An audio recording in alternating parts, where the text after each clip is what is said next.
Need to finish my coffee.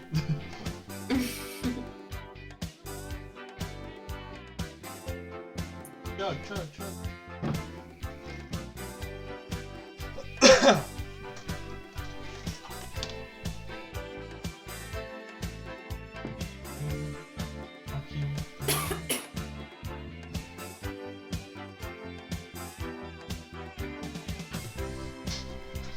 I feel like I should be wearing a jacket. I need to have something over the top, I think. Sure. Sure. Yeah, why not? Oh, I know just the thing.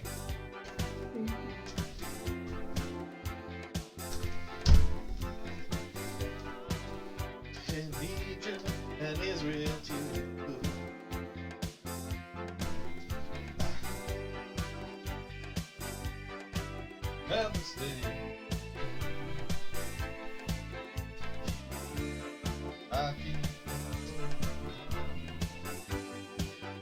Wow!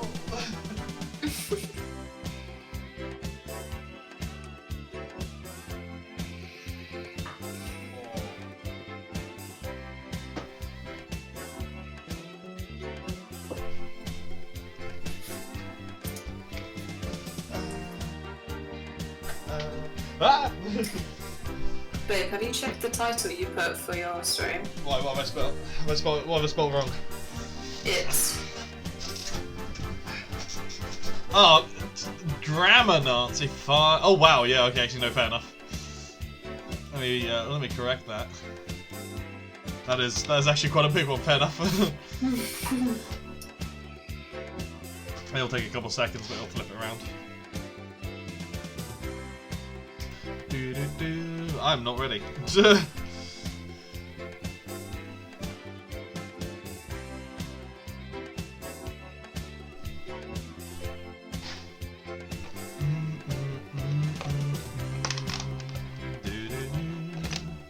Diddle-diddle-doo.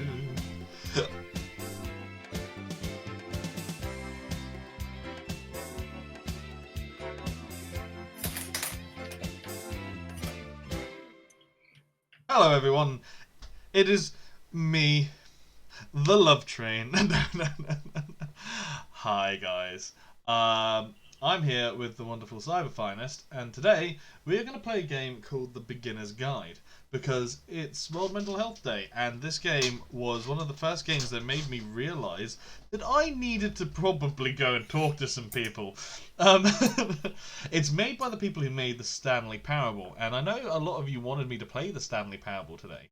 But although the Stanley Parable is a really fun game, really light-hearted and quite, in your head, nice game, I think this one is probably a little more apt. However, I do feel like I should probably warn anyone who's watching this.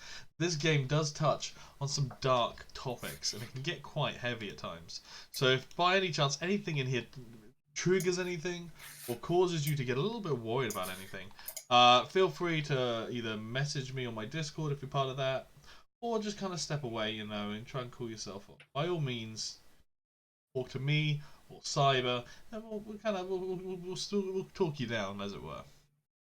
Anyway, say hi, Cyber. How's it going? Hello. Hello. Hello. Ooh woo. Ooh. I think you know what? I might even turn the sound effects back. This is even though it's a serious day, I think we can get away with some sound effects. But yeah, so we're gonna play the Beginner's Guide today because it's a really nice narrative game, and I really dig narrative games, I must admit. And I got my baby here to keep me in good spirit as well. So it's all good. It's all funky, groovy, fresh times. I know, right? Jesus. I'm so good at this. I've gotten so good at just talking crap. Anyway, we're gonna jump straight in. You remember which button it was? Okay. Now I actually don't know if this setup's gonna work because I haven't played this game in a while, so I don't know if I'm in the right place for this, but hopefully I am. So we're gonna just yeah. Cyber, could you do me a favour and just let me know what the volumes are like once this actually starts playing? Of course. Okay.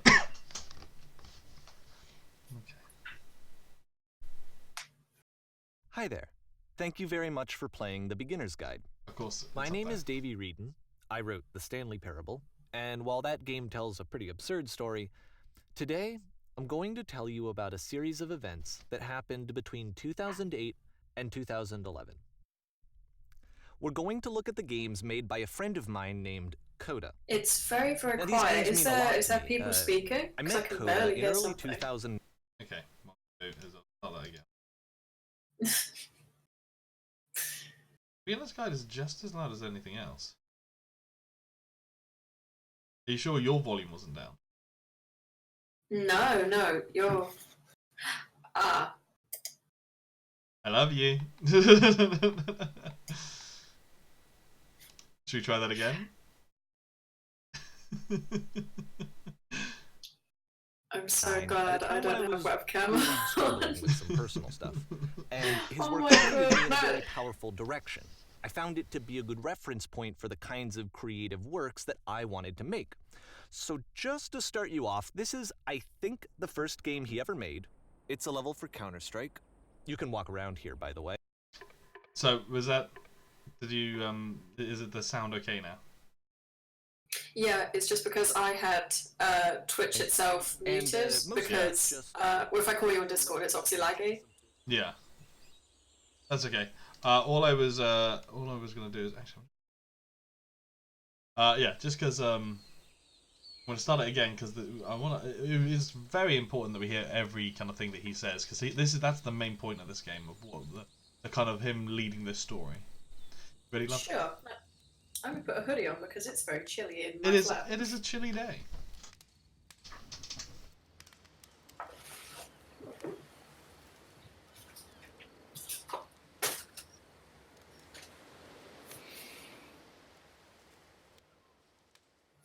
Hi there. Hi. Thank you very much for playing The Beginner's Guide. My name is Davey Reedon. I wrote The Stanley Parable, and while that game tells a pretty absurd story, today I'm going to tell you about a series of events that happened between 2008 and 2011. We're going to look at the games made by a friend of mine named Coda. Now, these games mean a lot to me. I met Coda in early 2009 at a time when I was really struggling with some personal stuff, and his work pointed me in a very powerful direction. I found it to be a good reference point for the kinds of creative works that I wanted to make. So just to start you off, this is, I think, the first game he ever made. It's a level for Counter-Strike. You can walk around here, by the way. And mostly it's just Coda learning the basics of building a 3D environment. But what I like is that even though he starts from the simple aesthetic of a desert town, he then scatters these colorful abstract blobs and impossible floating crates around the level. And of course, it destroys the illusion that this actually is a desert town, and instead this level becomes a kind of calling card from its creator. It's like a reminder that this video game was constructed by a real person. And it kind of makes you wonder, what was going through his head as he was building this? This is what I like about all of Coda's games. I mean, not that they're all fascinating as games, but that they are all going to give us access to their creator. I want us to see past the games themselves. I want to get to know who this human being really is. And that's exactly what we're going to do here. So, it's 2008, Coda starts making these games, and he never releases any of them. He doesn't put them onto the internet, he just makes them and then immediately abandons them, and they sit on his computer forever. And I think he really understood this image of himself as a recluse. At one point, he jokingly renamed his computer's recycling bin to Important Games Folder. So, you know, this was just how he worked. He tended to crank them out one after the other without even really pausing to try to understand what he had just made. Until suddenly one day, he just stopped. I know, eh? I really need to shorten this thing down, but I love it too much to do it. Thank you, Theo. I know, thank you, Theo.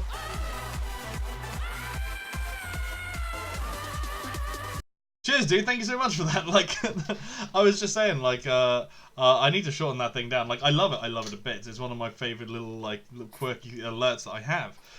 But it's too long. It's too long, you know. But I dig it. I dig it. You know, I dig it. So I put the effort in. So I figure I might as well enjoy it. I'll find a way to shut it down. Anyway, hey everyone who's just joined. Hopefully Theo had a good stream. Now, Cyber, are you feeling confident? I'm so scared. Are you ready? Are you ready to play mod? Are you ready to do your? Are you ready to do it? Oh god. Okay. Tell me. Okay. I don't know what I'm doing. Okay. Now, in theory, because I am pants with this, and this is why I have mods. In theory, if you do !SO space and then type in Theo's gamer tag, which is ManicSphere96, it should give the boy a shout out that lets us know what he was playing and a link to his channel, so anyone who wants to join him, anyone who wants to follow him can. It didn't work. You know why it didn't work? You know why it didn't work? Tell me. Because I actually don't know the command for this. Jesus Christ. Either way though, but slash. See, he knows. He knows. The man knows. He knows. It's slash SO, not exclamation mark. Oh, here we go. Okay. There we go. There we go. Rushney, I didn't even see you come in, buddy. How's it going, you savage? Are you good? You good, buddy? What are you playing at the moment? Now, if I'm guessing correctly, I think that Theo was playing Destiny 2. Unrecognized command. Oh really? Oh really? Yeah. Damn. Oh, damn. This is normally how shoutouts go on my channel. I try to do something nice and then I fuck it up. Either way though, bud, thank you so much for the raid. Anyone who hasn't checked out Theo's channel already, click on his name, go to his channel, follow him. Guy's a babe. So I'm playing a little bit of the Beginner's Guide today. So the Beginner's Guide is a narrative game based around this guy's friend who slowly kind of fell into depression. But he made all of these games along the way. And so it kind of just explores what games he made, and you kind of watch as his sort of mental state deteriorates. And that might sound pretty heavy and deep, and to be honest, it kind of is. But it's a really nice story. It's a really nice narrative. And on World Mental Health Day, I think that it's a really good game just to kind of like get into the swing of things, you know. I'm good, man. Working on my OBS at the moment, so hopefully get it sorted by Sunday. Oh, you did a little OBS. Well, give me a shout. I literally teach OBS at college, so please, if you need help, buddy, let me know.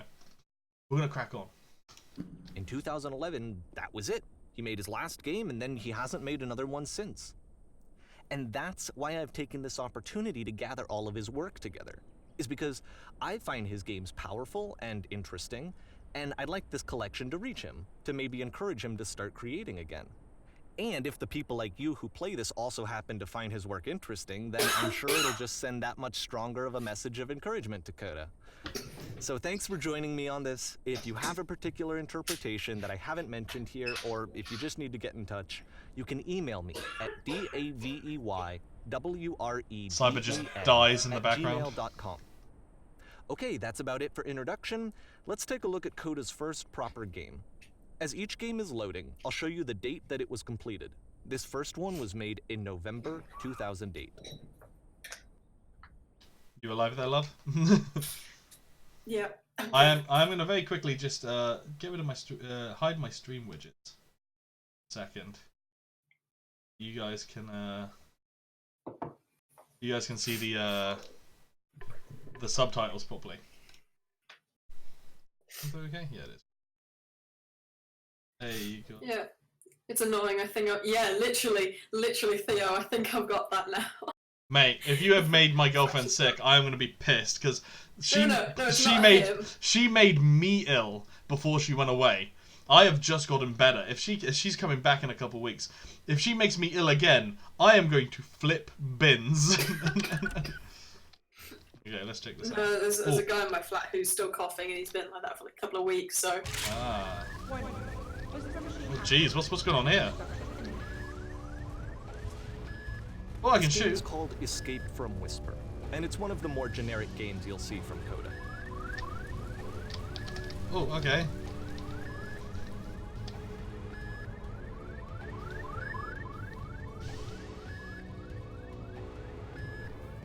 Security call breached. Hostile alien life form inbound. Okay. It kinda looks like this game was abandoned mid-development. For instance, you have this gun, which you'd think would indicate that there are supposed to be monsters or enemies somewhere, but then clearly there are no enemies anywhere. Oh, ammo. You can't even reload the gun when you run out of bullets. But ultimately, we don't really know. Maybe Coda thought that actually it was complete the way that it is. And I think that we should talk about his games for what they are, rather than for what they're not. Enemy forces. Oh, there we go. We can go that way. Begin system activation. How dare you initiate such a thing? I'm such a... I love how you can see the bottom of the universe from this room. This is nice. I like this.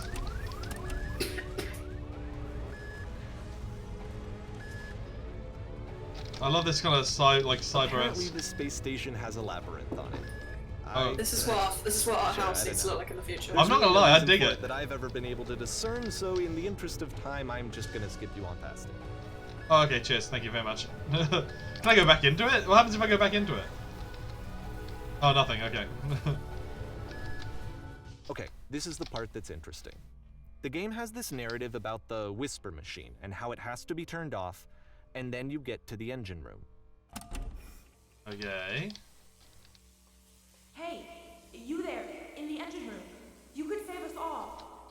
That beam is powering the Whisper Machine. We could disrupt it by introducing a great enough heat signature. If your body could stop the beam. It's so much to ask, but for all of our lives, would you do it? Could you give yourself? I mean, I guess. Friggin'. Hooah! Let me pause here for a second. What you just experienced, stepping into the beam and then dying, is probably what Coda had initially intended when he was developing this level. But when he first compiles and plays it, something goes wrong. There's a bug somewhere. And this is what happens instead.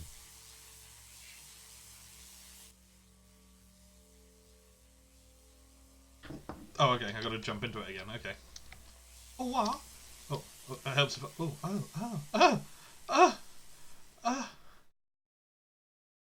Oh, where is it? The beam causes you to start floating. No. And this is an important moment for him. Because yes, this is technically a glitch, but Coda identifies something human about it, like how small it makes you feel in the face of this larger chaotic system. Or this floating could be the afterlife, a peaceful place, juxtaposed against all of the hysteria that you've just had to traverse. I don't even know. I have no idea what he was thinking, but what's clear is that after making this, something lodges itself in his brain. He wants to do more of these really weird and experimental designs. So he stops work on this and moves on to a stream of tiny little games that go in all sorts of directions. Let's go ahead and take a look at the first game he made after leaving this one behind. We say goodbye. Right? Thank you, Demon Moria. It's nice that it's nice to get some appreciation around here. Oh wait, he's followed it up with another comment. Oh, sorry, thought you were a dude. Sorry, I know that seems really bizarre, but to anyone who knows that reference, yes. I know that Yep. reference. In this game, you can only walk backwards. Oh, I dig it. Oh, I dig it. So you can only... That's kind of scary, though, because you don't know what's behind you. Oh, I don't like it. Okay. Oh! So it's a short and relatively minimalist experiment combining motion and narrative. It is less advanced than the previous game, but actually it seems to be more focused, more complete. Coda's trying to give it a unique voice rather than simply basing it on a pre-existing trope. Like it.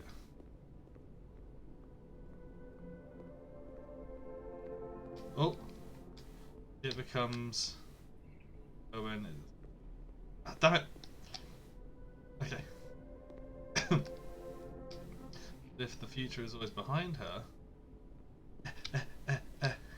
how will she find the strength to confront it? Oh my god! It's a short little thought, it says what it wants to say, and then it ends. Didn't need anything more than that. Which to me is why it works, because it gets out quick. Okay, next one. Okay. Oh, this is This is kind of creepy. You are now entering The Twilight Zone. Oh wait, wait! Ah! And that's it. Okay, the meaning of this game won't be clear just yet. Please be patient with me for a few more games, and I promise you'll see what makes it interesting. Oftentimes, Coda would put bizarre titles like this one at the start of his games. I wish I'd known him at the time that he was making these early games. He would really only talk to me about his work as he was making it. Once he stopped work on a game, like, that was it. It was dead to him. And I don't agree with that at all, but what are you gonna do? Well, you're slowing down. Ooh. Once you've been slowed to an absolute crawl, the door at the top of the stairs opens. So why, if Coda's not showing these games to anyone, why bother opening the door at all? Well, to show you, I'm modifying the game here so that when you press enter, it'll bring you back up to full speed so you can enter the door for yourself. Okay.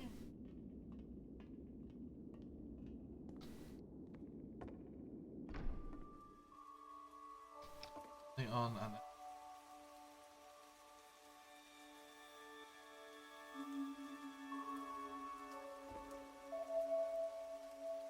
A room that's warm and nice and filled with little ideas for games.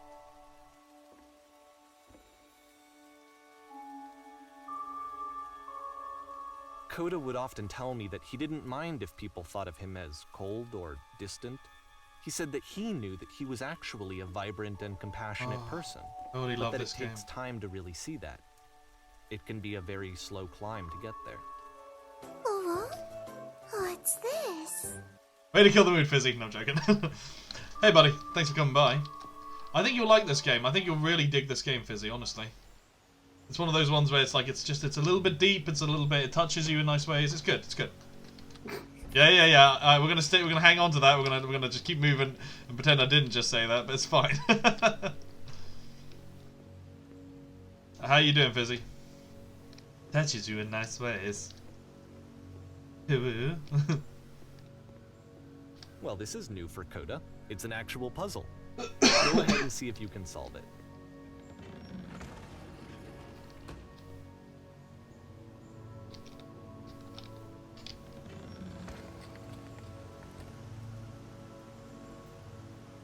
Oh. Don't forget that solution, because we're going to see this puzzle again soon. We're gonna see it a lot. You've got to close yourself in before you can get out. That is. Ooh. I love that. Damn it, Fizzy! Damn it! Damn it, Theo! Everyone added the same quote. I've got like 2 quotes of that now. So that seems to be it, right? You walk down a corridor, you solve a puzzle, you get to the end. Simple enough. Alright, now I'm going to modify the game again so that when you press enter, it'll remove all of the walls from this room. And enter. Whoa.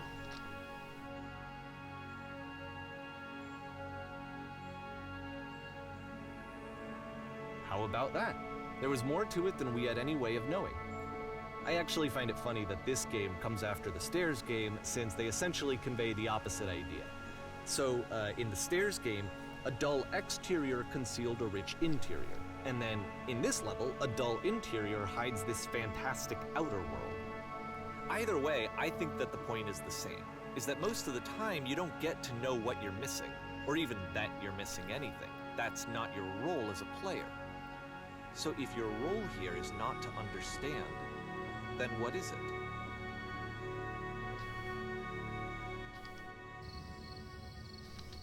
Oh, so it's this one again. You are now exiting. Aha. So, this, combined with the entering game from earlier, tells us that Coda believes his games are connected somehow. It could even be that the Stairs game and the puzzle game are literally connected in between this and the entering game. There's a bigger picture that all of his games are meant to play a role in. some larger meaning that we won't be able to grasp until we've seen all of them. And once we have, we can step back and start to understand what exactly that bigger picture is.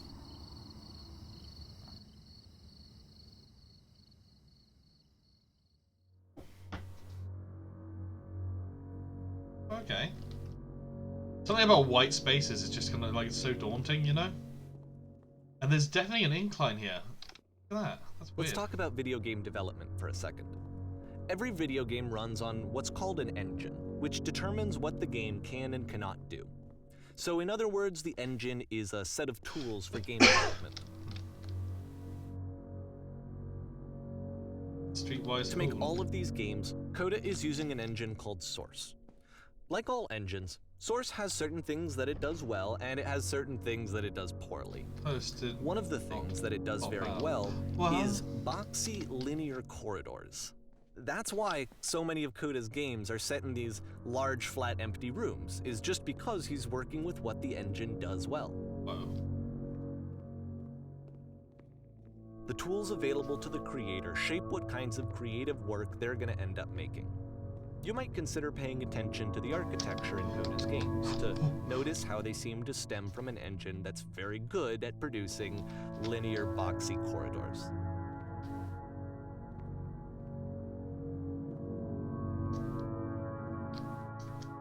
I love the music in this as well. Like it makes the mood so nicely.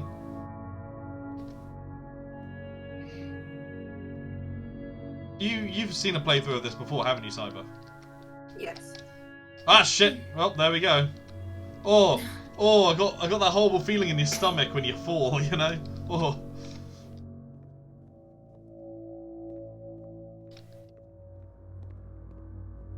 Jeez. Okay.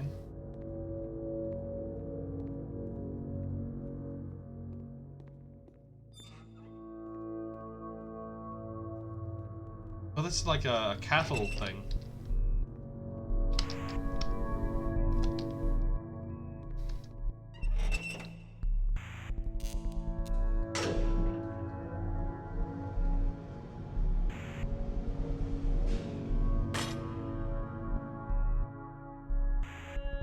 Okay. This prison, funny enough, in Coda's original design, the doors stayed shut for a full hour before letting you go. If you don't mind, I think we're gonna skip that. Jeez, okay. This is something that he and I used to argue about a lot. You know, whether a game ought to actually be playable, whether it means anything if no one can get through it. And I would always defend that, you know, all this work goes into the game, why not make it playable and accessible? And so we just got into heated arguments over it, and there was one time that after one of these conversations, he went home, and a day or two later, he sent me a zip file entitled Playable Games that was full of hundreds of individual games, each of which was just an empty box that you walked around in and nothing else. Believe me, I played every single one of those just to find out if there was like a gag hidden somewhere. There wasn't.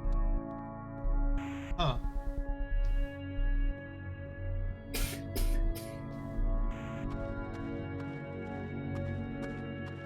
It's the puzzle. It's the puzzle again, Oh. with the exact same solution as the last time.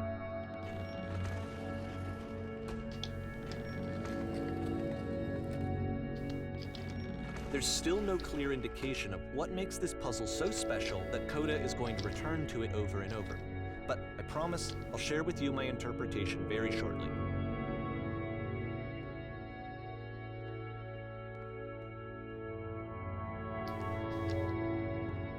See, the problem with narrative games is you don't... Like, I don't want to talk over it too much, because obviously the main point of it is that we listen to what the game is saying.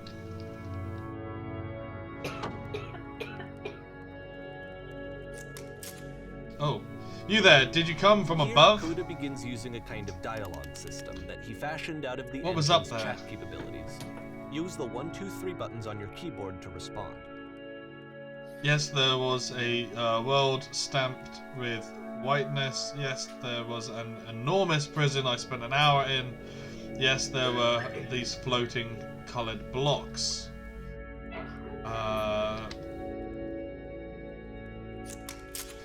That's the world above. You've been there? Now this is important. Did you have to get through a puzzle with 2 doors and a switch? Yes, I did. That was literally the last thing I did before coming here. No, I don't remember having to go through any puzzles. I prefer not to tell you. After all, we only just met. Again, perfect. Now please tell us how you solved it. Tell us the solution. Tell us how to get to the other side. I don't remember how I solved it. I'm trying to remember, but I can't. I didn't solve it. Someone else let me in. Trust me, you don't want to go over there. It doesn't actually let you give them the answer.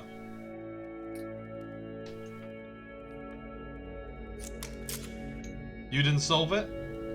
So you have learned nothing. You cannot help us escape this prison. You are not the one I need. Surely there will be someone else.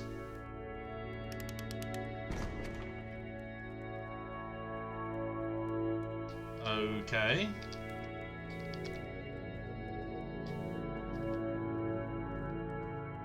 Huh. Okay. Hello, did you get... How did you get here? Was there a puzzle you needed to get through?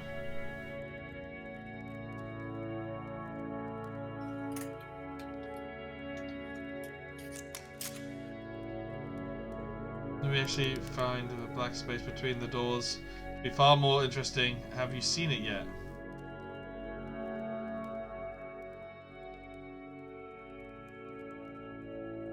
Huh.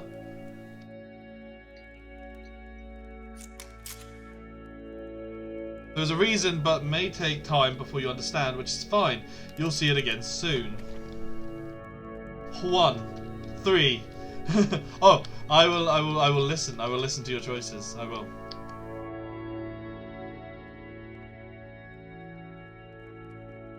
And so we make one last descent down to the final floor of the level. Sand.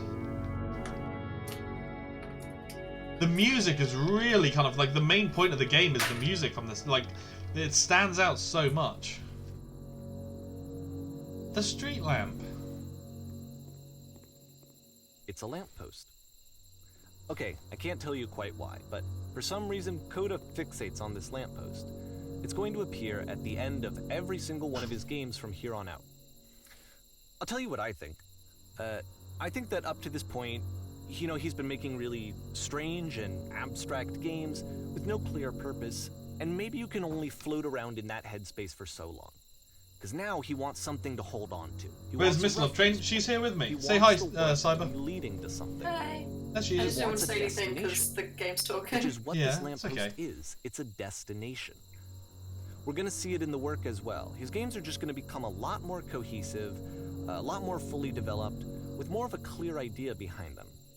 And as we go, Thanks, Fizzy. that idea That's gets sick. clearer and clearer and clearer.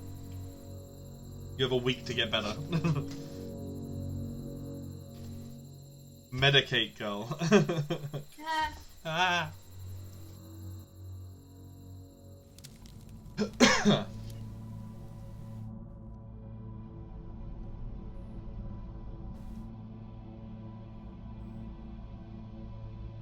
So every note we see has been left by another player.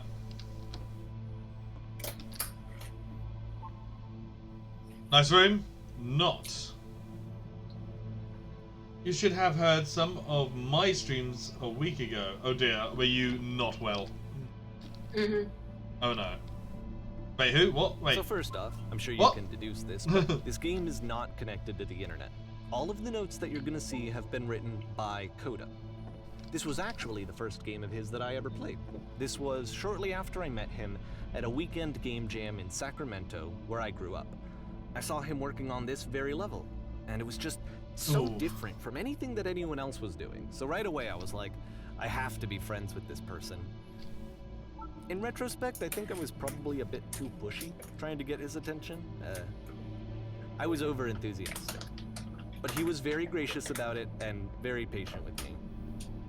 And I cooled off eventually. Oh, feel free to skip over any of these notes if they're not doing anything for you. Nothing extra is going to happen if you read all of them. Either way, to me they convey a sense of loneliness.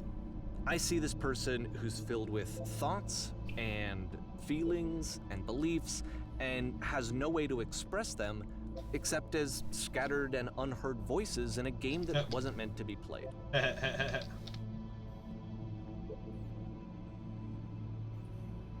But it's ironic, isn't it, that in playing this game and seeing how alone Coda often felt, that we get to know him better and actually kind of connect with him. And I have to be honest with you, this idea is really seductive to me. That I could just play someone's game and see the voices in their head and get to know them better and have to do less of the messy in-person socializing. I could just get to know you through your work. I think this is why I always liked Coda's games so much, is because it felt like they let me have that connection.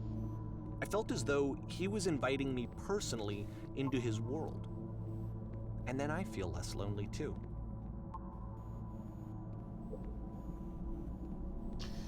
And this is where we slowly start to see the mood turn. Because this whole time it's just been like, oh, this guy's nice, he's admiring his friend's work, it's all good. But slowly, throughout the game, the mood starts to go down. And as Coda's mental well-being starts to deteriorate, so does the narrator's, which I think is a really nice kind of... Well, I say nice. It's a really good way of kind of just showing this. I'm just going to skip some of these because they're all just little paraphrases and things.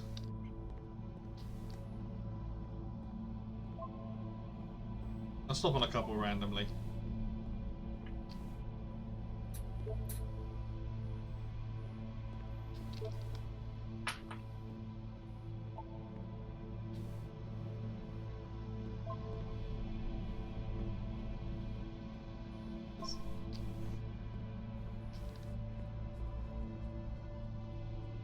How are you feeling now, Theo, anyway? You doing better, buddy? Jackson Pollock painting. Whoa, fire, whoa, okay. Oof.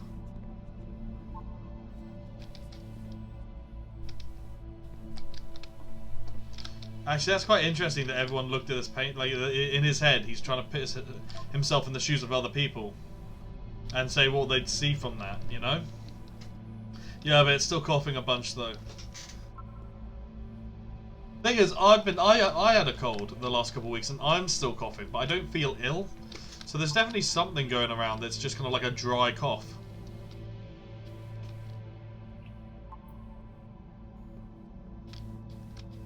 Wait, what? Yeah, a girl had to leave one of our lectures today to walk out and have a coughing fit in the corridor. Jeez. Like she looked like she was in tears because she was just coughing so much. We were filming. At the end of this level, we're going to see the puzzle again, and here I'll tell you what I think the puzzle means. Each of these games represents an idea that was on Coda's mind at the time that he was making it. And the puzzle is a way of closing the door on a previous chapter of his life before moving on to the next one.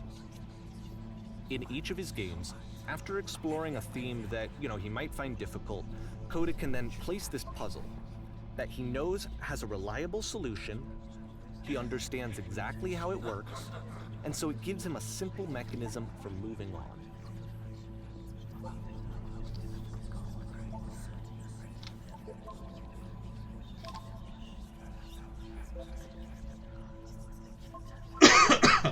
Yeah, so today I had to do some filming for a client, and one of the women who had kind of like set it all up, as we were doing this interview, she had to like step out of the room because she started having a coughing fit, and I'm there like recording this, and I'm like, oh cool, now we have to do the question again because he just coughed for like 3 seconds straight.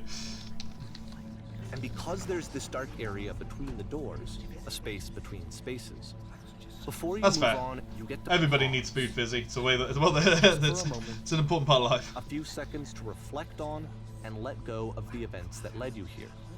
To step back and connect the pieces. Is the together, developer, yeah. To grasp at that elusive bigger picture.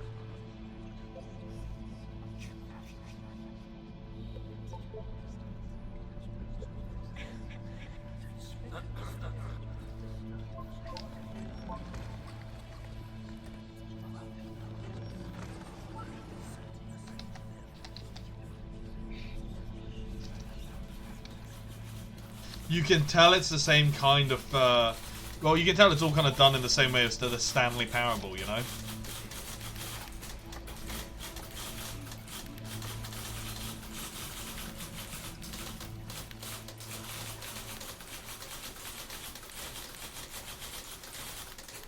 Are you there? Please say something.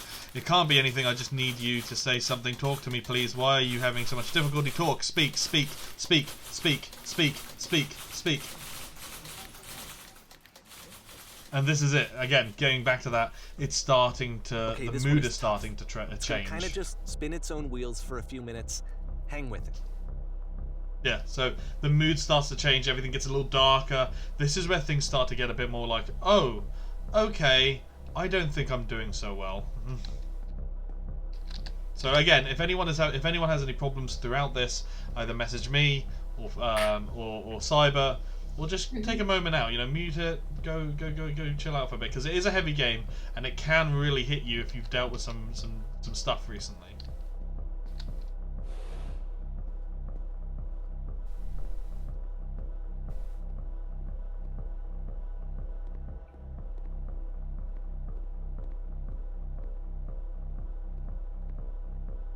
So I am digging the music in this one. Okay, we find ourselves in the well. We get out. This is it. The whole game. And there's nothing that's Oh, particularly and now we're in interesting the about well. it. We can't You get just out. walk to the end of a hallway. Except, for some reason, Coda gets really fixated on this prison that has all of this modern furniture. And I don't know why, but he decides he needs to revisit this prison. He's gonna start over, use the same assets, turn it into something else. Okay, cool. Here's version 2. Okay, so now he's got. Okay. Oh, what furniture ought to go in? What furniture ought to go in the center of the room? Number 1, how about a TV with surround sound? Number 2, a refrigerator. Or number 3, put a giant hole in the ground. What do you think I should put, guys? TV. You think TV? I reckon they've chosen. Oh, you think 3, a giant hole in the ground? I'm not gonna lie, I'm feeling. Yeah. I'm kind of feeling a giant hole in the ground as well. Screw it. Oh, he puts a table. Well, that's okay. Sure. Okay, now what about along the wall of the room? Let's put a huge picture of a horse. I'd really like a washing machine. 10 shovels lined up along the wall. Now I have a feeling no matter what we put, like no matter what we choose, it's going to put a sofa. So I'm going to do the shovels just because I reckon it doesn't actually matter. Yeah, okay. I'm kind of feeling the giant. Damn it, Theo, you are on the ball with these quotes. It's kind of full of. Okay, so let's go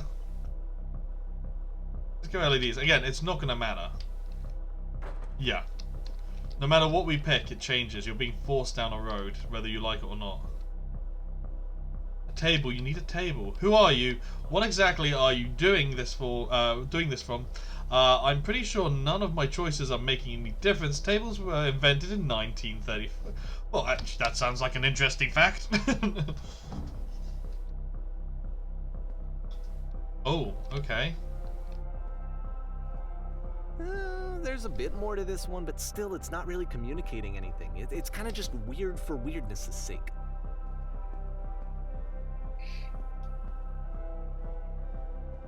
So, okay, he throws it out and starts over. This time he comes at the prison idea from a different direction. Hello, please walk forwards. Oakley dokley. The guide will enable you to escape any prison environment. Follow the instructions carefully. Take care and remember each step. First, click on this table. Oakley dokley. Good. Go over to the photo frame and click it. Click to turn it slightly. Now turn the floor lamp in the room off. I reckon if I just click, it's going to do it. Oh no, okay. Okay. No, oh. Oh, and turn it back on.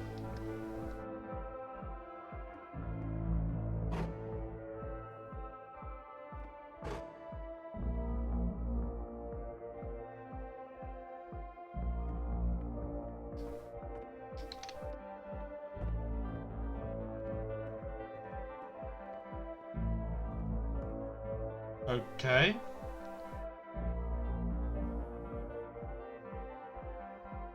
And we're back And in the of course, prison. now the table is gone and you can't begin the chain of events to escape. Huh. Here's a version where there are no bars, but you can't actually get to the well. And then a version where the inside of the prison is the outside and the outside is the inside. Let me just blink you real quick through a few more of these. I mean, he really unloaded on this prison idea. There's nearly a dozen of them.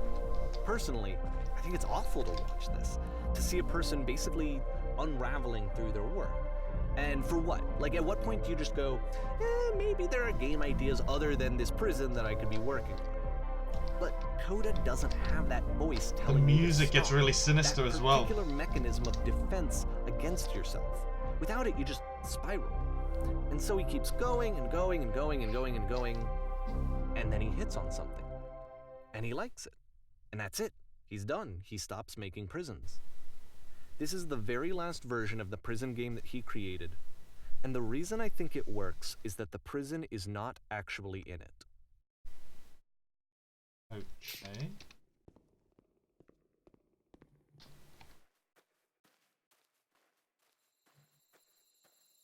There's something about these simple kind of. I get the kind of feel of like the classic Lara Croft games when it comes in like you get the kind of dusk, nighttime. You can hear the kind of crickets and things. You know. I mean, clearly this is nothing like the original Lara Croft. It's a different engine and everything, but hopefully you can kind of get what I'm saying with that. A phone box. Dude, if you're losing sound, listen to Destiny 2 soundtrack. Oh my god, I need to. You know, I still need to play. I need to play more of Destiny. I do. I need to. I do love a good soundtrack, I must admit. But I love narrative games. I love games that talk to you and walk you through it. Hello, who is this? Hey, it's me. I'm you from after you escaped the prison. Yeah. I'm bashing it last two games. But Destiny 2 barely has a story. Oh, really? Oh, that's a shame. You're me, ... It's a conversation. So we're trapped in the prison too. This is what Coda wants, is to be able to talk to someone, to share what's on his mind, and to get some good advice from someone who knows. But the irony is that even in this scenario, you're still talking to yourself. You know, all of these games so far are Coda talking to himself.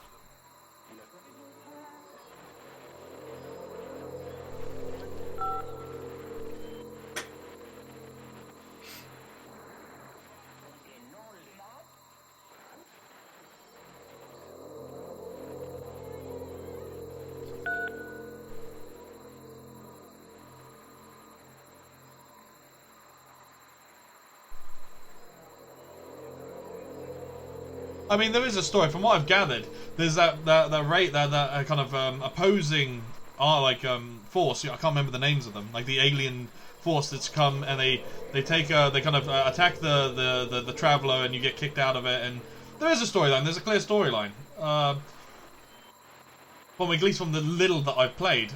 I mean, I know that it can get convoluted with all the side missions and stuff, but there is definitely a storyline there. Alright, Swooser. Hey, Swoosh, how's it going, buddy? No more fun. A mod has entered. I mean, Cyber's a mod too. But that being said, Swoosher, if you can remember how to do a shout out for Manic Sphere, you would be top tier mod today. Because I can't remember for the life of me, and it doesn't seem to work when we do the ones we think it is.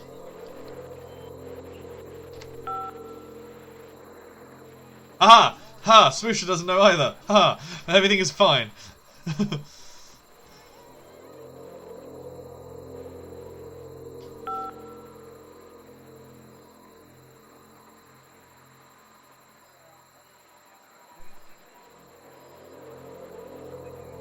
For those of you who have noticed, the responses are coming in down here.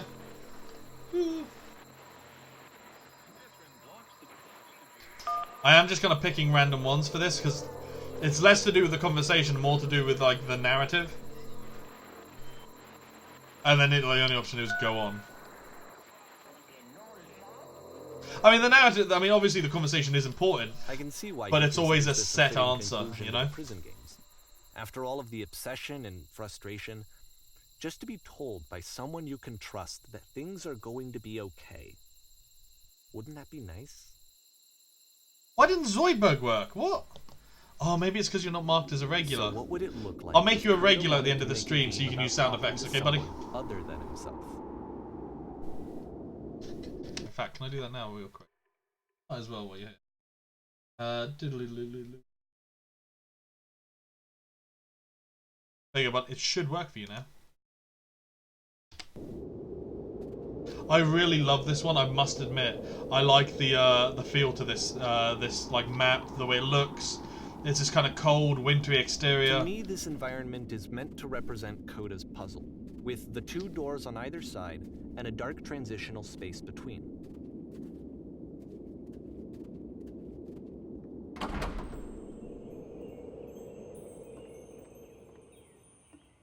I know the coffee got spilled. This place is a mess. Oh, hello. Oh, well, my goodness. I'm glad as heck that you showed up. Thought I might be having to clean. Thought I might have to be. Jeez. Oh, the music's nice as You'll well. notice that the quality of the art is a step up from previous games, including this new and improved chat system, which he started using from this point on. From here on out, he begins putting much more effort into the visual polish of his work, and this particular game took 2 months to create as a result.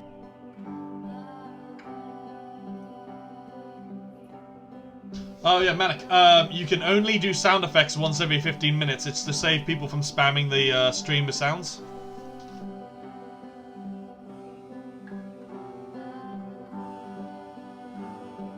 Oh man, what? Don't worry about me. A place this nice, I'll be glad to stay here all night. A lousy home makes a home loner. Whoa, what? Are we cleaning this whole place? I want to do number 1. But now, you just might be getting a little ahead of yourself, no?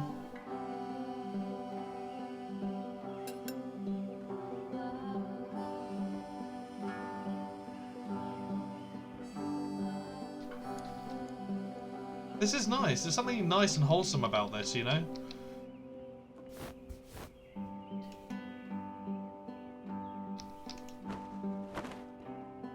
You see, this is why I really like this one. Like, it's just nice, you know?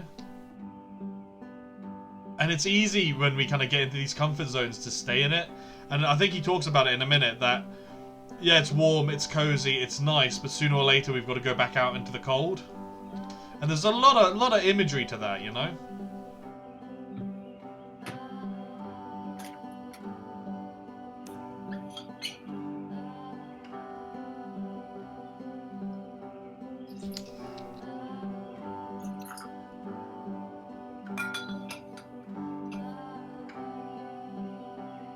Oh, don't do run. Don't do run. It's gonna be way too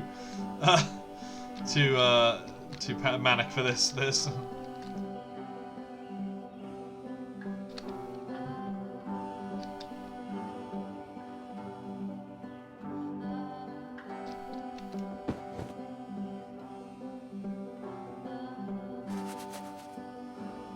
has a kind of viscera cleanup detail, doesn't it?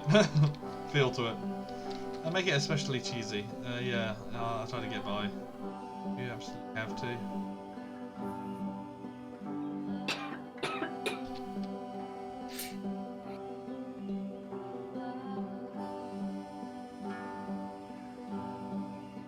Oh, okay. Aw.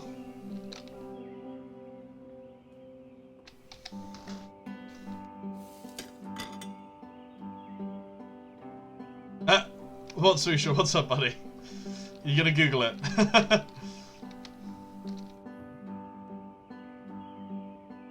No need to be perfect, we're all just human. Oh, the tub. Okay.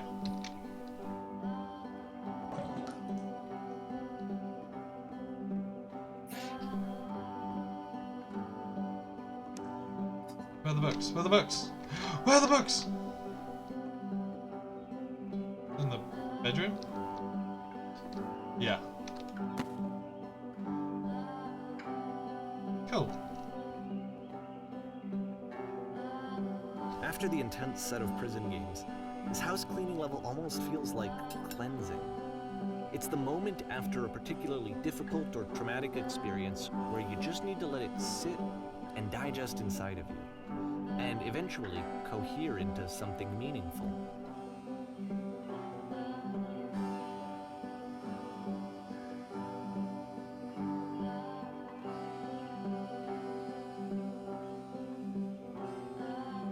I know that Coda really liked this game.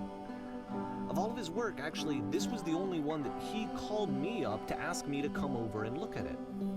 This was during a period of a few months where he was, like, grossly happy all the time. It looks like a really Walked nice around little with a house, constant right? smile on Just his like face. minimalistic, but nice, you know? This is just like a little game thing you threw together. This is lovely. Something to think about while we get smoothing out the rug in the bedroom, so we can just keep... It just kind of resets things, and we keep tidying up, and we keep... It's that cathartic kind of... Everybody feels better after cleaning their room, you know? When I'm really stressed out, I'll go and clean my bike and polish my bike, and by the time I'm done, I feel way better. And then I go out for a ride on my bike, and I feel even better. I mean, Cyber, you've been on the back of my bike. Would you agree that going out for a ride, even though you're not talking to anyone, even though you're not going anywhere in particular, does it kind of help you clear your head and kind of defrag and just kind of get a little more in touch with the world, if that makes sense? Yeah. Like, it's so much nicer rather than being in a car, because, like, you're just a lot more out in the open, and it's not very often you're in the middle of the road, in, like, the middle of the day, kind of thing.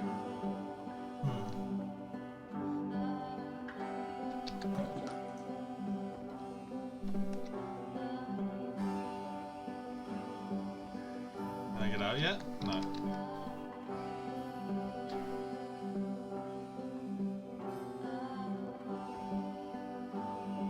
Oh, Smoosher. What's happened? What's happened? He managed to do He made his own shout out. What a hero! What a hero! Thank you, Susho. I appreciate that, buddy. There you go, man. I finally got you your shout out. He actually, oh, what dude? Susho, man, I love you, buddy.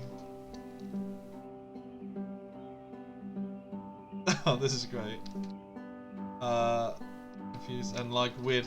Whenever I got in a bad, confused and like weird place, I'd go and polish my horse riding track. What? You'd go and polish your horse riding track? I'm confused. What's that? tack. And Oh, that's tack. equipment. Oh. But this is it. It's cleaning. It's that maintaining. You know, going to something else that you can fix, you can look after, you can clear up. And something about doing that, it reflects back on you cleaning your... And I don't want to say soul, but you're cleaning yourself, you know? Right, so what's the thing they said? The thing I said earlier, I was going to say, it occurs to me that one's house is like one's soul. Okay, so maybe I read that and it kind of cycled through and I didn't realise. You take care of it and it takes care of you. I don't know why I felt so weird about saying that. I get it, that's a weird thing to say to someone you just met. Yeah, you're right, that's pretty cheesy. But that's a bit of truth, isn't it? No? Number 3.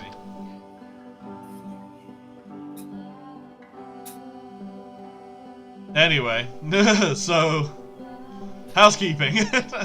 Let's keep doing this. Books would you please? Thanks. Okay.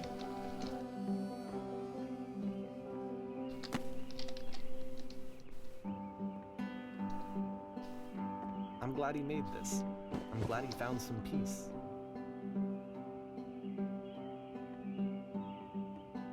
Question. But, of course, Do you enjoy this? it can't last. Oh. The music stops, your companion is gone, it's time to leave. The door at the top of the hill is now open as well.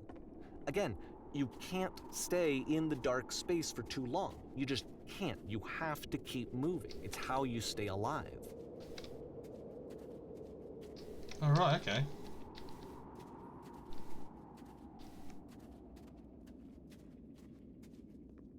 Oh, nice, you go horse riding. Dude, that's awesome. Look at that. Horse rider, Which is the whole motorcycle point of the rider. puzzle course, right? We should hate each It's other, sooner or but we later you kind have of to get pick it. You know, up we the kind of similar, you know? I really thought that was the point of it.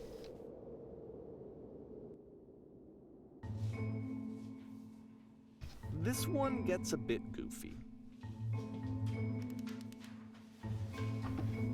Oh, Simon, look. We're in one of your lectures. Oh my god. That's actually really freaky. It kind of looks like it is. Oh, yeah? Yeah.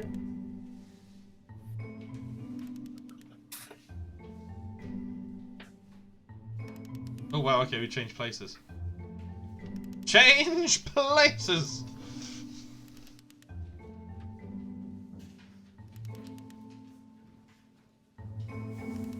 Well, all you've missed so far, buddy, is there was a friend. The person who made this game had a friend who made loads of games but never published any of them. So what he's done is he's kind of stitched them all together, and as you play through them, he narrates them.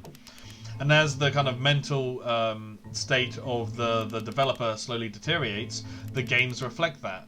And the narrator himself starts to reflect and deteriorate as well. And it's a tough game, but it's a really lovely little one.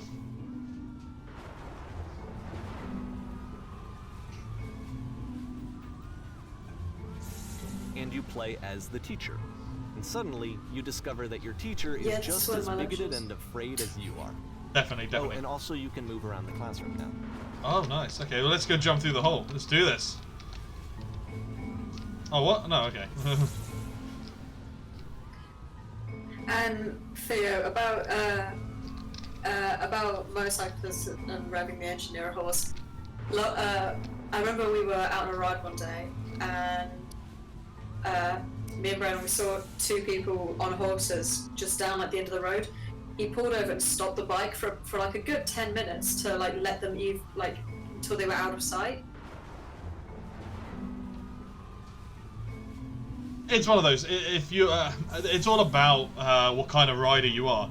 A lot of people that I ride with, and because I'm part of the Harley Owners group, because we live on an island where horse riding is very popular, we've just it's just become second nature that if you see a horse, if you can stop and let the horse pass, then you do. But if you're like on the road or something, what you do is you hold your clutch in, and it makes your engine go quiet, and you drift past. And then once you've got enough of a distance away, you can slowly and quietly take away. But you do obviously get people who don't respect it, and I can see why horse riders would get very annoyed at it, and it's why I try to be a bit more respectful in that sense. Oh, Theo. Read the message. I try to be. I do try to be. I try to I be. can second that.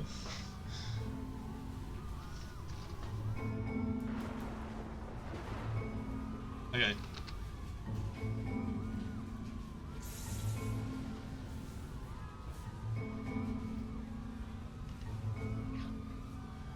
Anyone want to do some ecstasy after this? Oh yeah.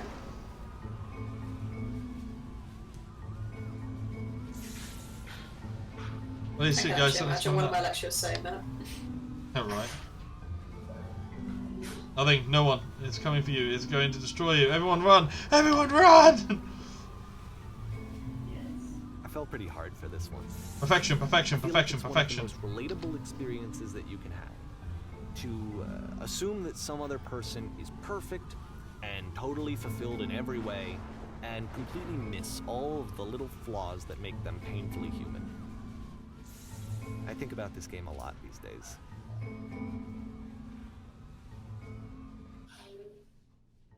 Okay, so what's this one? This one took a lot longer than all the others for Coda to make. It was 4 months between this and the last one. That's twice as long as it took to make any other game before it. And it's not like it's particularly complex, so I remember I found that a little strange at the time. That's to be played in a court of law. Huh? That's going to be played in a court of law. Oh no, right? Can you imagine?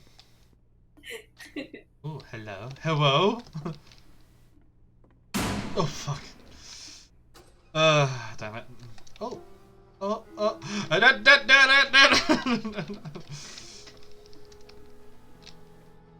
Oh, pretty. Oh, people are talking. Okay.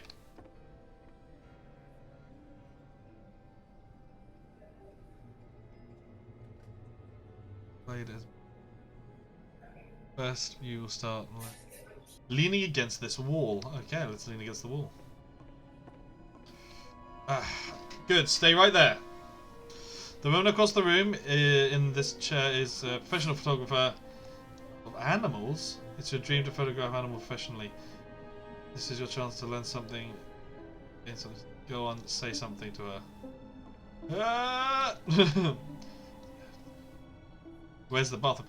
Hello. Hello. That's it. That's not a conversation. You need to actually converse with her. Be a human being. Do it. I'm super scared right now. I like you. Here are all of my hopes and dreams. Here are all of my hopes and dreams. No. That's not what I said. You're completely missing the tone of the conversation.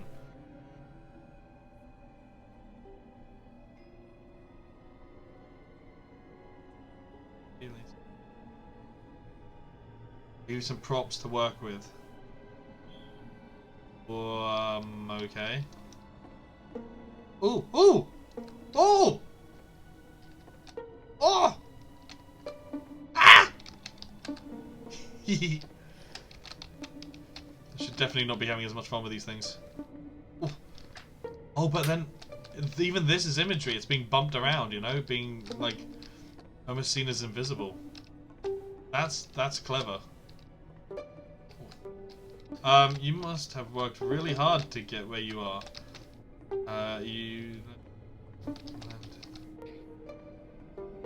Let's do number 1.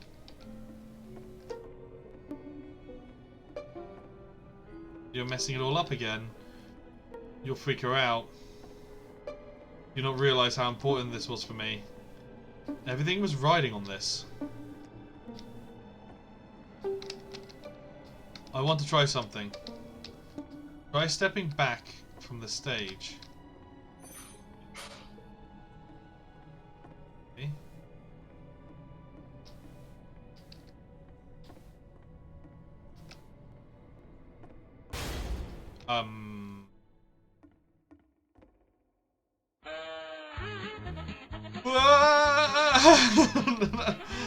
This is not the music we needed for this moment.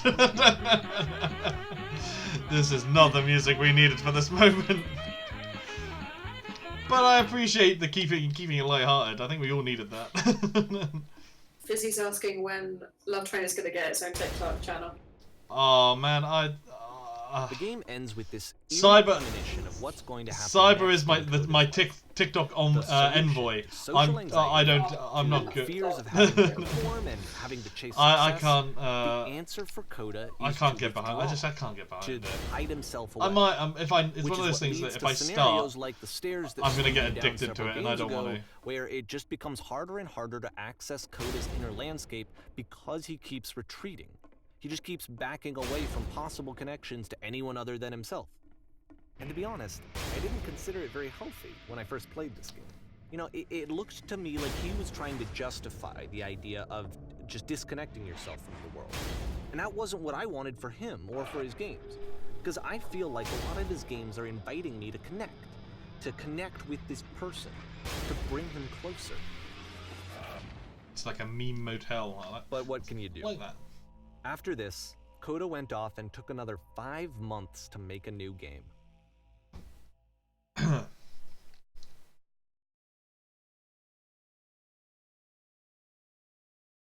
Oh, okay. So to play this game properly, you must keep your eyes closed. I'm actually going to do this, so I'm going to close my eyes, guys. Okay.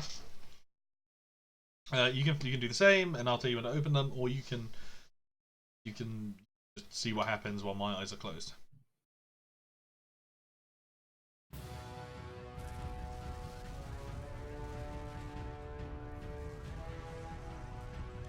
Am I meant to do something? Yeah, you can't keep your eyes closed for this. I mean, I'm going to keep my eyes closed. Okay, Tell me what to do. Tell me what to do. there's speech options. You got help, I'm blind.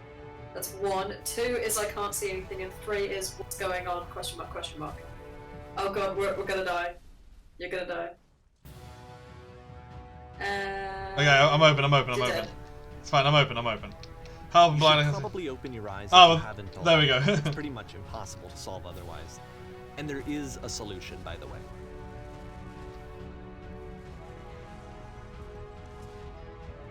Oh yeah, that thing coming towards you is gonna kill you. Yeah, no, I'm trying to. Apparently, there's a solution.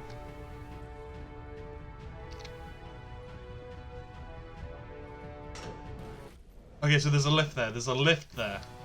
Let's go for the lift.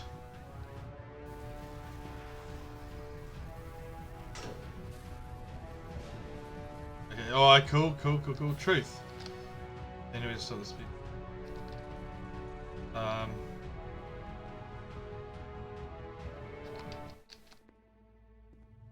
Oh, I did it.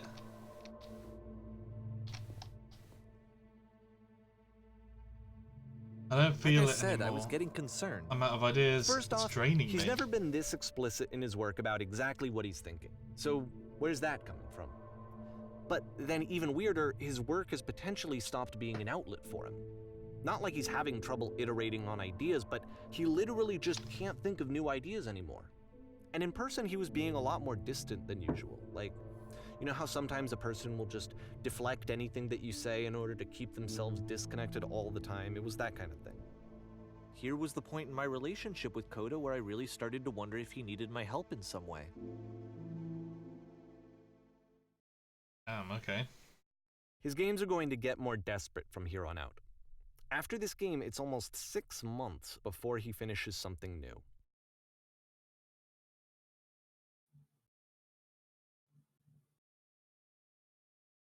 Hello.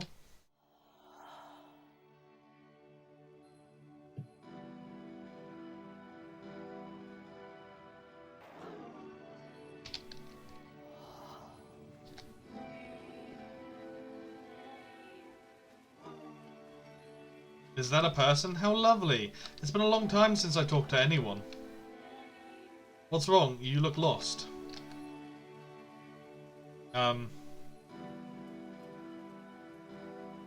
Wow. Okay, I'm completely out of ideas. When I try to create, I feel empty. I have nothing left to give to my work. I feel empty. No, I mean, you know, in this, I'm gonna go for that. Oh no! What's happened? Did something change? There was a machine that kept me going and it stopped. I'm trying to find this engine that used to protect me to start it again.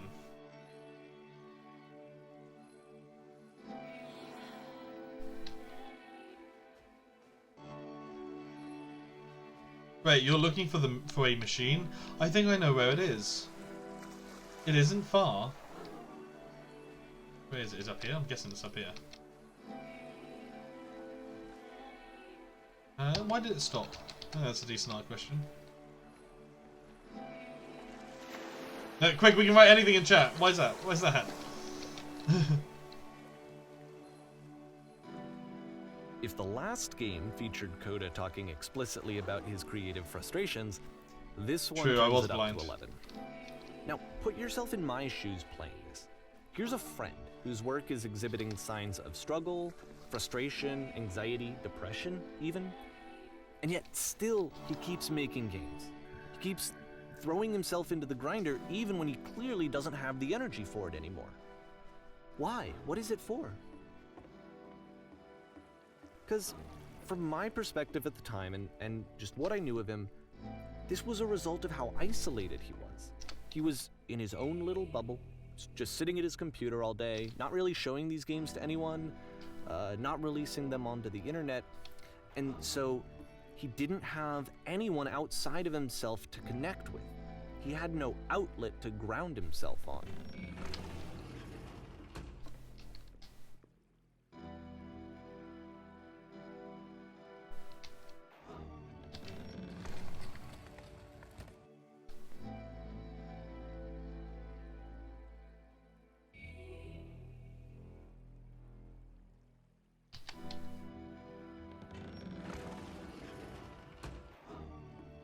You can't talk yourself out of loneliness.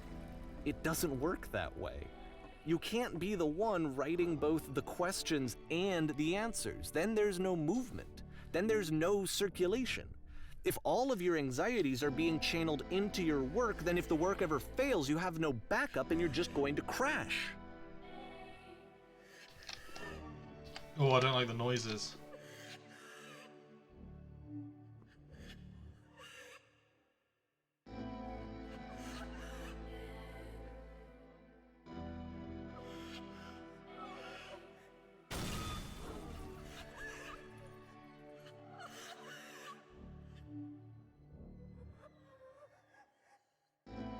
Oh, I don't like this.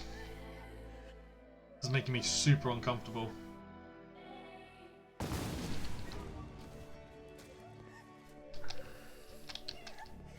Seeing this game at the time that he made it, it looked really unhealthy to me. I was watching him do this to himself, and I hated it. I hated seeing him so trapped. It's like, video games are not worth this amount of suffering. This is someone I really cared about. And I used to get so much joy out of seeing him create. For him to suddenly become angry and frustrated like this was the worst thing for me. I don't know. This is what I felt at the time. I don't know how else to explain it. I wanted it to stop more than anything. I had never felt so rotten. I needed more than I had ever needed anything for this to stop. But it didn't stop. After finishing this one, That's Coda so takes creepy. another 7 months and comes up with a new game. Really creepy. There's always something about a crying girl that is just not, you know, in games at least, that is very, very uncomfortable and disconcerting. God, hello. Ma'am. Sorry, no, I'm not going to do that. Ma'am, glad to see you've arrived safely. We've captured the machine. It's waiting for you now. Begin the interrogation whenever you want. I intend to be quick. I intend to be quiet. I intend to be brutal. I intend to be quiet. Wow, that was deep. It gets a lot. It's going to get a lot worse. So you know, be ready, buddy.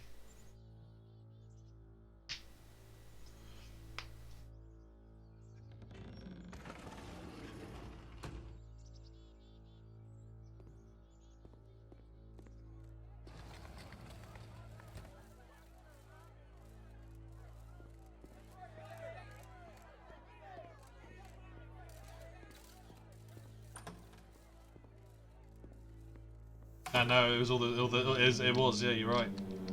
And of course, it's the machine.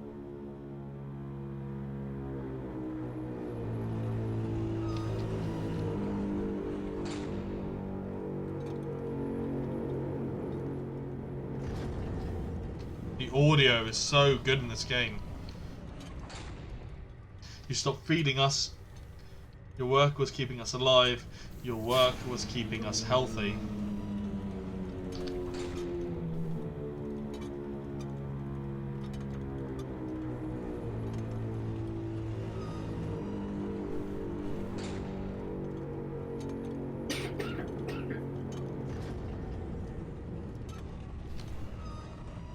I'm looking up so that you can see the writing a bit better, because it's white. Like, this doesn't change, so I'm just going to look up here. So, here's what needs to happen. You need to go out there and apologize. You have to admit to the people that you allowed them to suffer.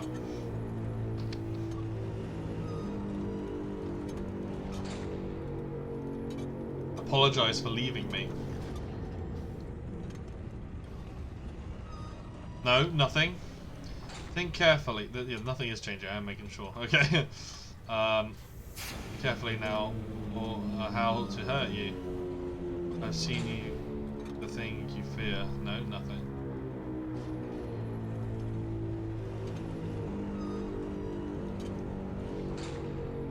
Right then, I will apologize to keep the people on your to the people on your behalf. SCP Coda, definitely. God, okay, here we go. Hey. My followers, my friends. My friends. I have a troubling revelation. Apologize to us, the machine. Yes. The machine refuses to... why do I sound like Bane? Apologize to us. But this is not important. We are stronger than it thinks we are.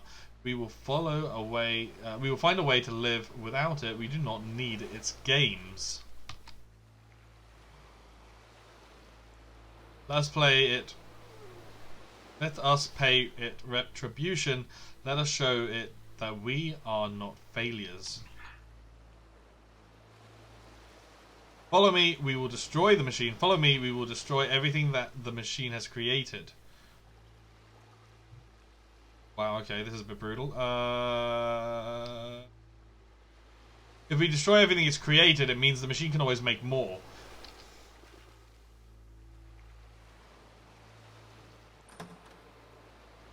Ah! Oh, okay. Oh. No. Wow, this is weird.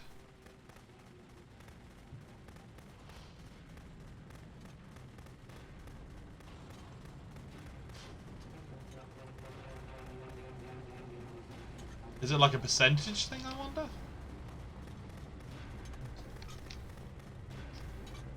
So now the work is becoming self-destructive. And I'll tell you, at the time that I first played this game, shortly after he made it, here's what I'm thinking to myself.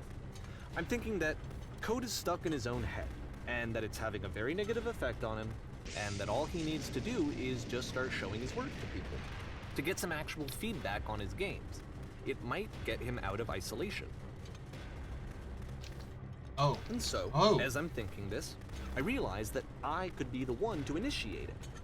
Because it would never occur to Coda to start actively soliciting feedback, so what if I did it for him? If he could see the difference it would make to have more actual conversations with other human beings, would that bring him out of his mental spiral? Would it give him confidence in himself? Would it bring meaning back into his work? Jeez, it is literally everything. Oh, I fell. So I started showing Coda's work to people. I took this one, and the islands which you just played, the theater, the notes, the house cleaning game, and some of the prison escape games. I brought them to people that I knew and trusted. I asked their opinions. And the great part is that they really loved his games. You know, the point of it all was just to give him some external reference point, but they genuinely loved his work. There was nothing for him to be afraid of.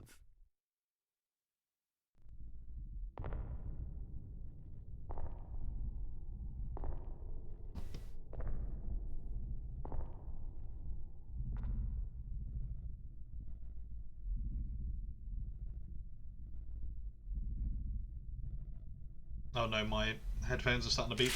I definitely should have charged them before the stream. Can you see why I felt like this was the right thing to do?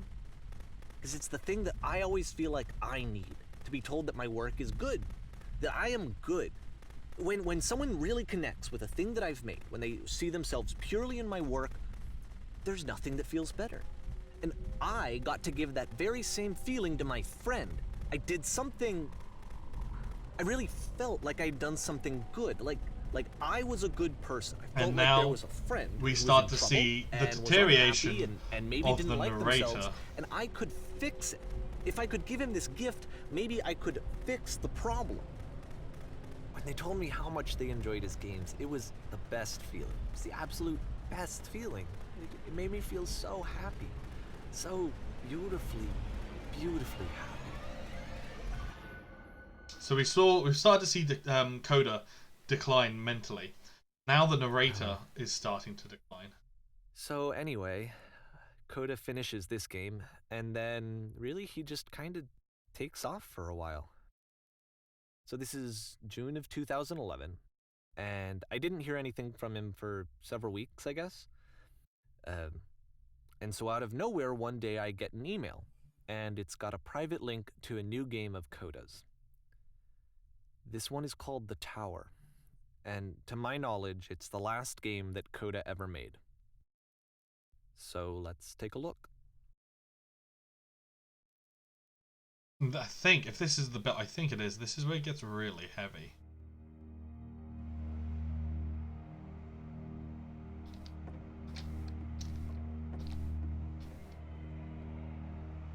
And this is where I have trouble saying anything meaningful about Coda's work. Because more than anything else, the tower just feels distant. It feels like it's trying to distance itself from the world. It's a very cold game.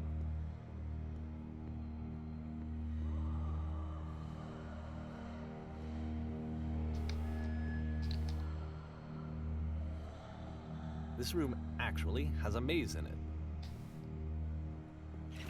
Oh. Oh. Except that all the walls of the maze are invisible.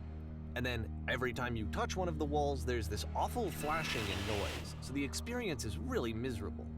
The game goes beyond not being meant to be played, it actually seems to despise the player for trying to play it at all. But I do want to show you the rest of the levels, so when you're ready to continue, press enter and I'll put a break. Hey Maven, how's it going? Been ages since I've seen you, boo. Okay, I don't wanna, yeah, I'm not gonna go through that maze, that is nuts. You've come by at a really, like, disturbing point, so I hope you're doing okay, because for World Mental Health Day, I decided to play a game that was gonna mess with us. Which probably wasn't the best choice, but it's the first game that's needed some it's quite cathartic and nice to kind of work out what's going on in people's heads when they're going through that this one used to actually kind of tough time. Chores and you just cleaned a house forever. I had to cut it off so that you could exit the house and the game would actually end. But that game had an idea that it was actually trying to communicate. What's the deeper idea behind the invisible maze? That cleaning game didn't cut off, you know? It goes on for a while. He ended it early so that we could move on. I'm so busy these days, it is horrible. I do lurk you when I can though. I'm in there in the shadows. Well, thank you, Maven. I stopped by yours the other night and I dropped a little Prime sub for you. I don't know, the only way when you were playing GTA, you were showing off your cars. Guess the 6-digit code. Like the invisible maze, it's frustrating to me, because it's the opposite of everything else that Coda has made. It doesn't encourage thought or engagement. It doesn't ask anything of me. Oh, go on, Swisher, what's your theory? Time. If I could have reached him during this time, then maybe I could have asked him, but I couldn't. I still don't really understand why this is here. I'll put the code on the ground for you here, though, so that we can move on.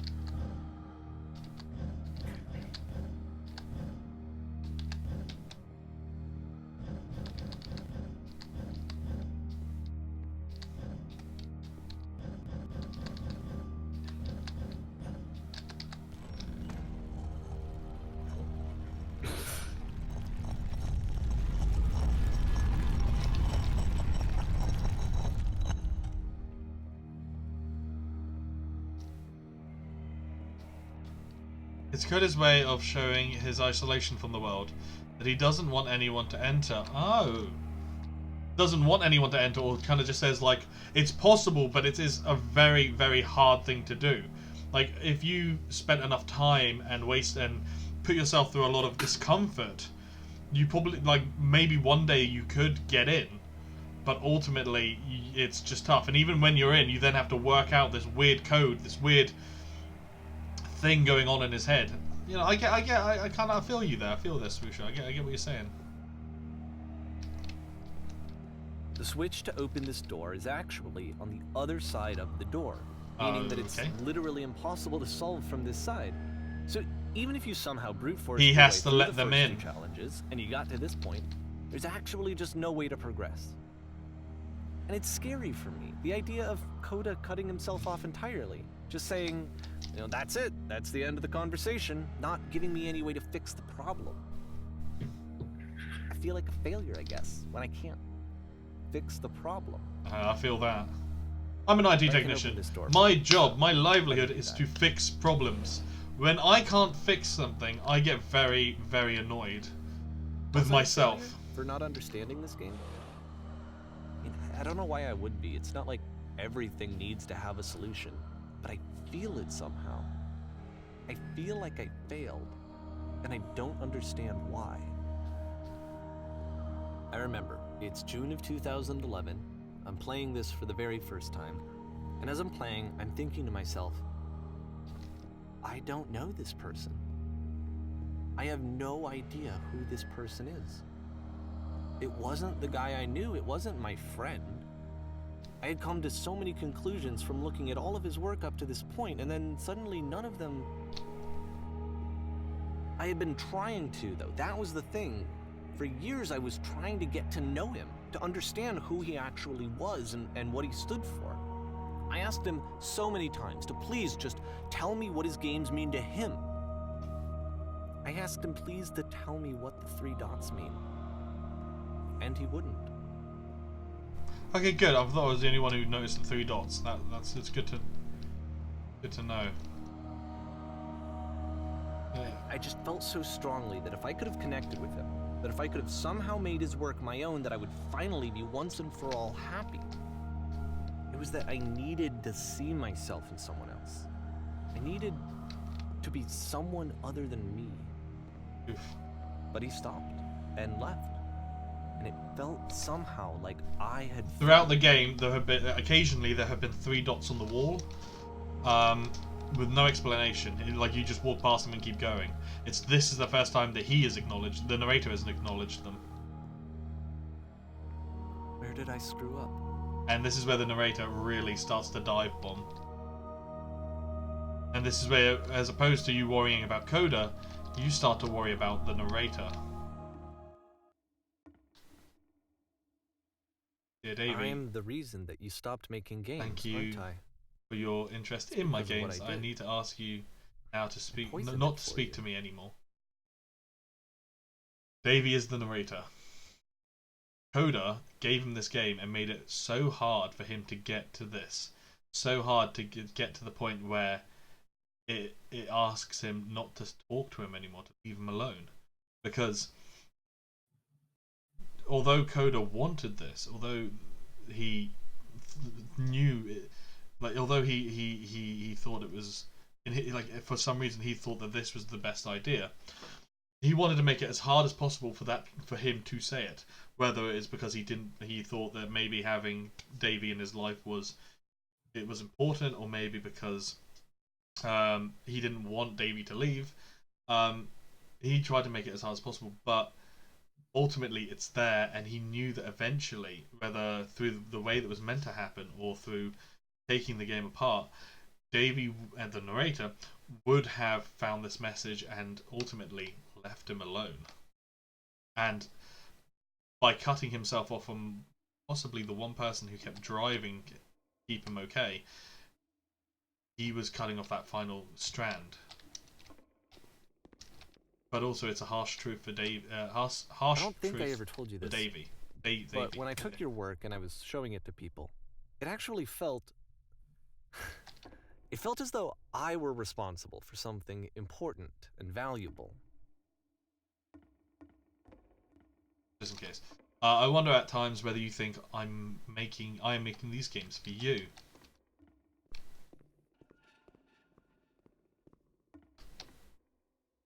And the people who played them, they treated me like I was important. They really listened and cared about what I had to say. Even though I was showing your work, it was... I felt I need to check good my about but I have myself. another meet. Finally. For a moment, while I had that, I Bye. liked myself. Bye, Maven. Bye.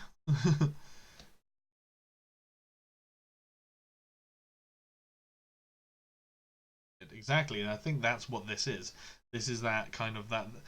For Coda, I think that the dark voice was the prominent voice, and the little voice that was telling him to get help was the voice that was kind of locked away. And that's what this is. This is that little voice saying, or either or, to be honest, it's that voice saying, "Get him away," or the voice, and all the trials leading up to it were that little voice saying, "No, don't." Or maybe it was best because maybe he was, like it says here, you're so infected by my personal, you've so infected my personal space that it's possible I did begin to plant solutions in my work somewhere hidden between games. And this is it. He's starting to realize that actually the whole point I did this wasn't for you, but then it became for you, and that's maybe not what I wanted. So it's a real maze of interpretation. I must admit. If there was an answer, a meaning, would it make you any happier? Would you stop taking my games and showing them to people against my wishes? Giving them something that is not yours to give, violating the one boundary that keeps me safe. Would you stop changing my games? Stop adding lampposts to them?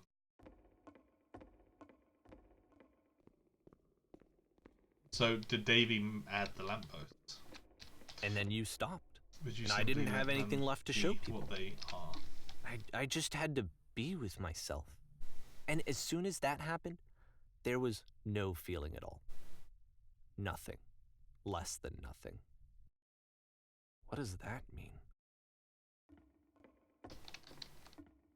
When I'm around you, I feel physically. Desperately need something, and I cannot give it to you. I literally do not have. Struggling to come up with new ideas is not making me depressed. Low points are just a part of the process. The fact that you think I'm frustrated or broken says more about you than about me. I realize that this doesn't make sense to you just yet. Which is fine, you're not my problem to solve. But I do hope that one day it clicks and that you make peace with this thing you are wrestling. I'm afraid that I did something really stupid because I don't like myself. Say anything.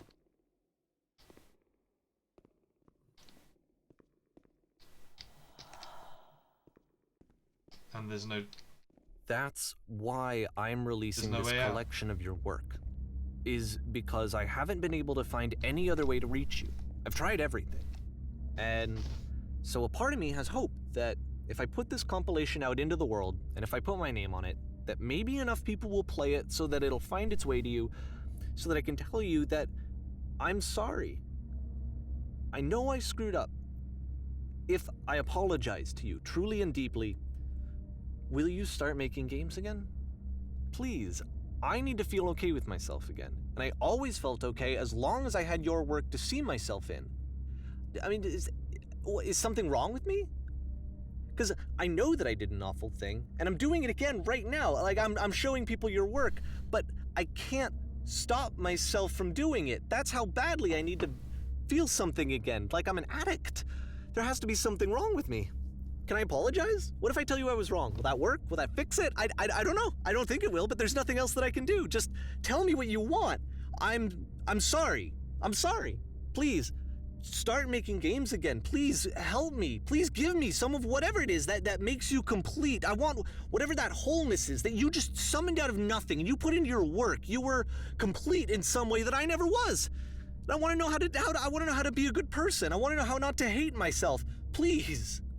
I'm fading, and all I want is to know that I'm going to be okay. So yeah. It's a tough game.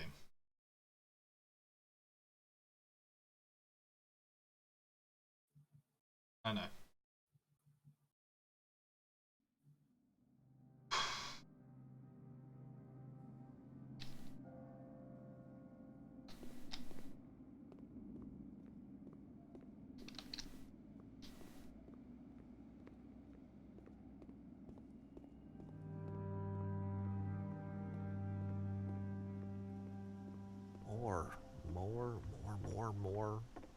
More love, more praise, more people telling me that I'm good. Always more. It's like a disease.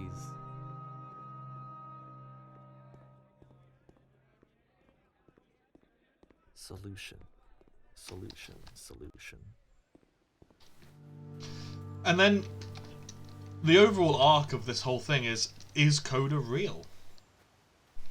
Is Coda part of Davy's mentality? Is that the little part, that little voice in his head? Is Coda that little voice, you know? I wouldn't have thought he was so desperate. Is Coda the machine for Davy? I wouldn't have told so many people that he was depressed. Maybe he just likes making prisons. Is Coda, you know, coding for Davy? You know, is he a real person? Is this just Davy trying to find a way to express Even that now, part of him? the disease is telling me to stop. Don't show people what a shitty person you are. They'll hate you.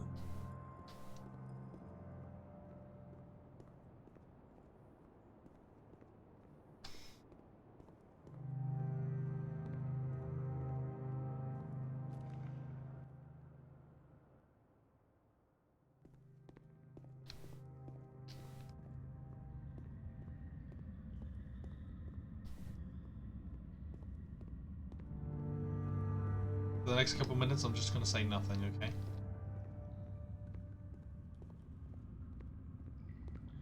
If I knew that my life depended on finding something to be driven by other than validation, what would that even be? It's strange, but the thought of not being driven by external validation is unthinkable. Like, I actually cannot conceive of what that would be like.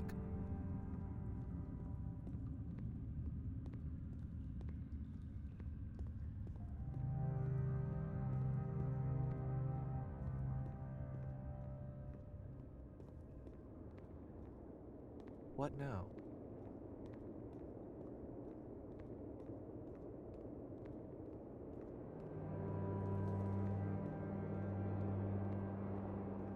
I think I need to go. And I'm sorry, because I know that I said that I would be here and I would walk you through this, but I'm starting to feel like I have a lot of work to do. I have a lot that I need to make up for. And so I'm just gonna... Okay.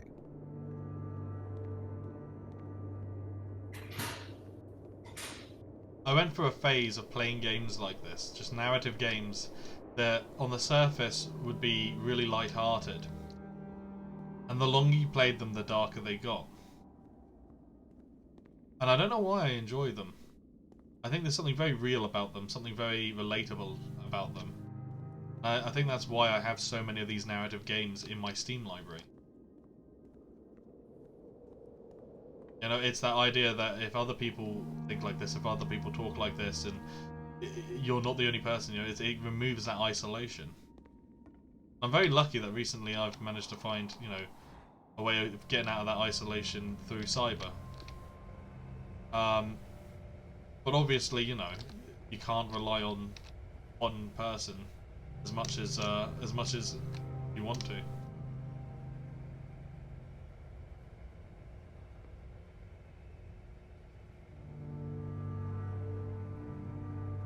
Is it going to stop? Yeah, okay. Yes, Cyber is still here. I think. You okay? I'll be honest with you, I was nodding off a bit. Oh, love. It's okay. We're at the end now.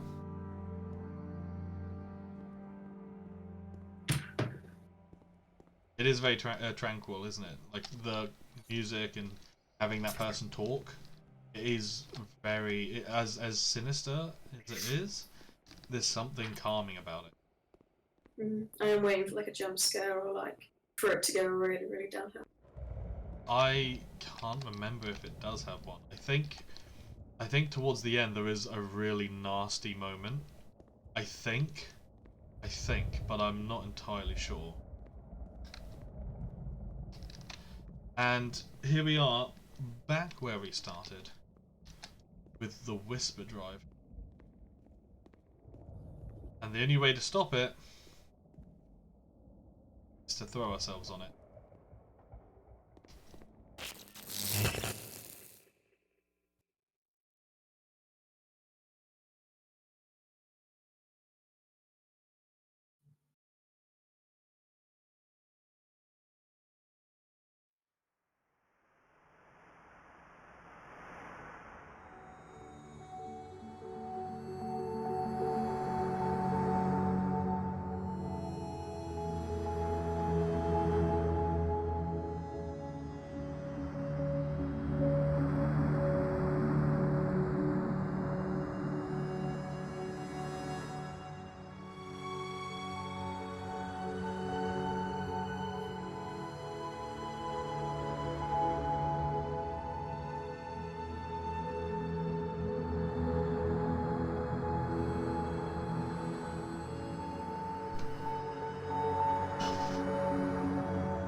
maybe Coda is whoever this R character is then.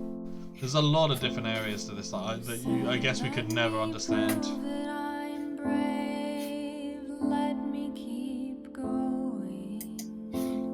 The music is good.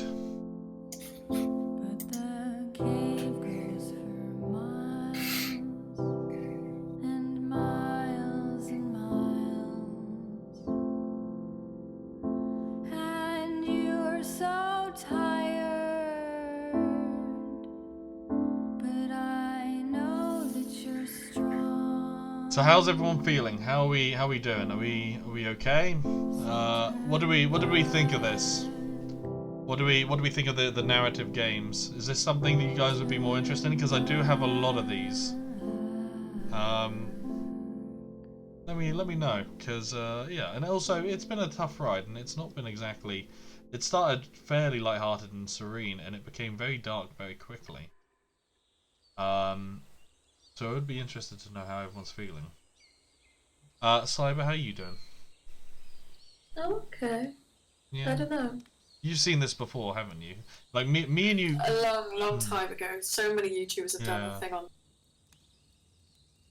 Yeah, and I've played through this a number of times, so I think maybe the two of us are a little bit numb to it, sadly. I need to think about it before I can comment on it. I have no words.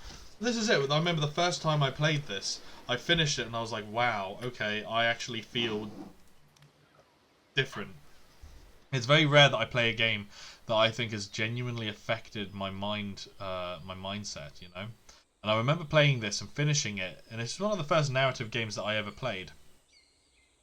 And I remember finishing it and literally being there like, oh, okay, I actually have a completely different outlook on some things now. And it really got to me. It really got to me, you know. So it was, yeah. It's why I thought on this day it'd be a pretty good game to do.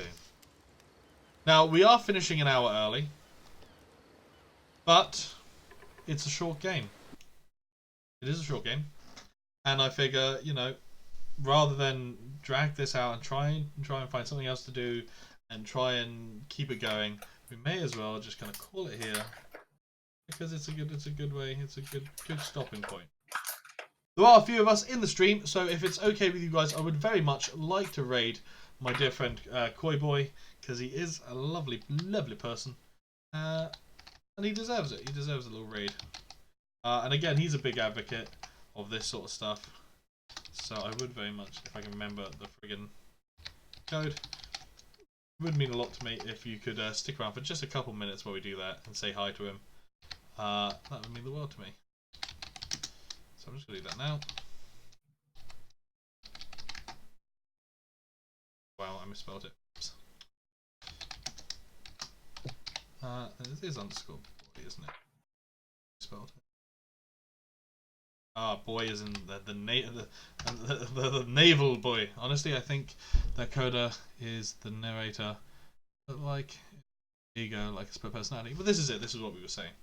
Anyway, guys, thank you so much for coming by. Enjoy Cool's stream, and I will see you hopefully tomorrow for something else. Thanks, guys. Bye bye.